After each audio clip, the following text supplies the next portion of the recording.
It began with a knock. Marcus Hale, 32. A local journalist with a reputation for chasing stories that made others uncomfortable, had learned to ignore the mundane knocks on his apartment door. But this one was different. It carried weight, as if the air itself trembled around it. He lived alone in a cramped apartment in Ravenswood, a town that prided itself on its quiet streets and tidy lawns. But Ravenswood had secrets. Everyone whispered about it, though no one ever admitted aloud what those secrets were. Marcus had a nose for them, which is why he was sitting in front of his laptop that night. The glow of the screen painting his face in a sickly pale light. When he heard the knock, against his better judgment, he got up. There was no one outside, only the reflection of himself in the peephole. A man in his early 30s, hunched slightly, wariness in his eyes. But there was something else, something in the reflection that shouldn't have been there. It smiled. Marcus recoiled. Must be my imagination, he muttered, shaking his head. A week later, Marcus began noticing things he couldn't explain. It started small. Objects slightly out of place in his apartment. The faint smell of sulfur in the air. Shadows moving just at the edge of his vision. At first, he told himself it was stress. His latest assignment involved a series of bizarre deaths in Ravenswood. People had been disappearing for months, mostly loners, late-night wanderers, or those too curious for their own good. He had interviewed neighbors, friends, and even police officers. But every story led him to the same chilling observation. None of the authorities wanted to dig too deep, and anyone who did like a freelance investigator who had come through last year vanished without a trace. Then came the voice. At first, Marcus thought he'd heard it through his headphones while editing audio. But it persisted, whispering his name in the dead hours of the night. Marcus, come closer. I can show you things you've never seen. The voice was smooth, persuasive, seductive. Not a growl, not a scream, just a calm, deliberate tone that made him feel both unnerved and intrigued. He tried to record it, rationalize it, ignore it. But it became impossible. Every mirror, every reflective surface, carried its presence. The whispers told him secrets about neighbors, strangers, things hidden in his own apartment, and dark desires he had never voiced aloud. You know you want to, the voice said one night. You can have power. You can be someone who matters. By the third week, Marcus's friends noticed a change. His eyes, once sharp and attentive, now darted nervously. He talked to himself more than ever.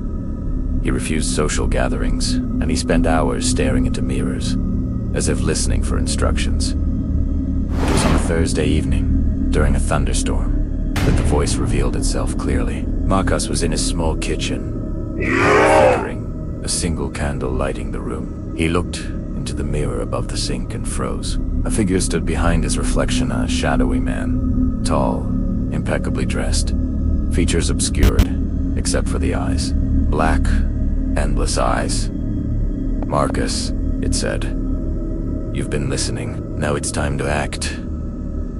Marcus felt a rush of panic, but alongside it, a strange thrill. Every nerve in his body screamed, both fear and anticipation. I can give you what you crave, the figure whispered. Fame, influence, a story that will make Ravenswood bow to your words. But you must do as I say, just one small step. The step was never detailed at first. The figure simply guided Marcus to observe, to spy, to note. Soon, it asked for more documents to acquire, licensed or spread people to manipulate. Every request seemed harmless at first, nothing that would directly incriminate him. But the consequences rippled outward. People he targeted began to disappear or ruin themselves, their fates tied invisibly to Marcus's actions. Each time he tried to stop, the whispers returned, sharper, colder, more insistent. You belong to me now, the figure said, its shadow pressing against the glass. You cannot turn back. Marcus's world narrowed to mirrors, shadows, and whispers. He could no longer tell if he was awake or dreaming. His dreams were vivid and terrifying, showing him faces of people he had wronged, their eyes hollow, their mouths forming words he couldn't hear. He began to see the figure in places without mirrors, reflected in puddles, in shiny car hoods, in the lenses of cameras he carried for work.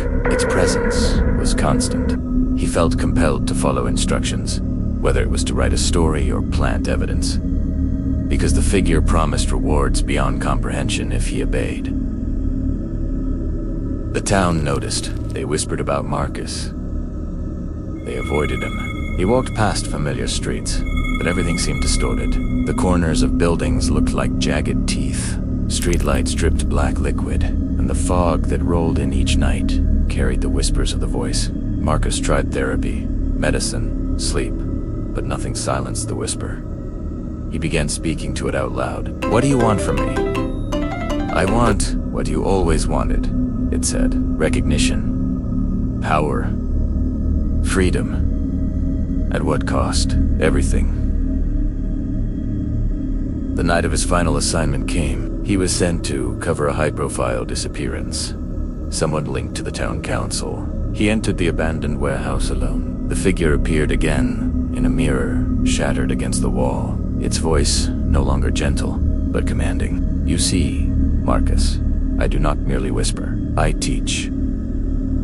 I shape. I guide." Marcus realized, in horror, that every act of his obedience had drawn him deeper into the figure's control. Every time he tried to resist, he became weaker. Every moral boundary he crossed, the figure became stronger. "You can't leave, Marcus. You don't exist outside me anymore." The warehouse twisted around him. The shadows thickened. He tried to flee, but doors vanished. Hallways looped endlessly. He was trapped in a house of mirrors of his own making, each reflection showing his face hollow, terrified, yet smiling the figure's cruel smile. He screamed, "I don't belong to you." "Oh, but you do," it whispered, "and now you will act." The final revelation came when Marcus saw the reflection of Ravenswood in a giant mirror. The town itself seemed alive, bending to the figure's will. Every person he had wronged, every lie he had spread, every secret he had exposed, they were not just consequences. They were extensions of the figure's power. The figure in the mirror leaned closer. "You were always mine, Marcus. I simply gave you choice, which you gladly surrendered. I do not need to control you with force. You serve me because you cannot resist." Marcus realized the truth. It wasn't just one voice. It was the embodiment of temptation, fear, and ambition, the darkness in every human being. The figure was not an external demon. It was the part of him that craved influence, that justified every immoral act. That whispered it just this once, until the small acts compounded into complete surrender. And now, the figure was everywhere. He survived.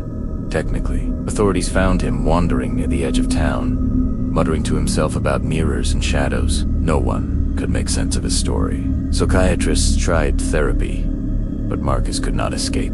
Every reflective surface reminded him of the figure. Every ambition, every desire, every temptation, the figure was there, whispering. Marcus lived in a constant state of half-sanity, performing acts he didn't fully understand. Guided by a presence he could neither fight nor leave. He was free in body, but enslaved in mind. The figure never commanded him directly, anymore it simply existed in him. He acted on its desires automatically, unknowingly. And when he looked into a mirror, he saw it smile back. "We are one," it said.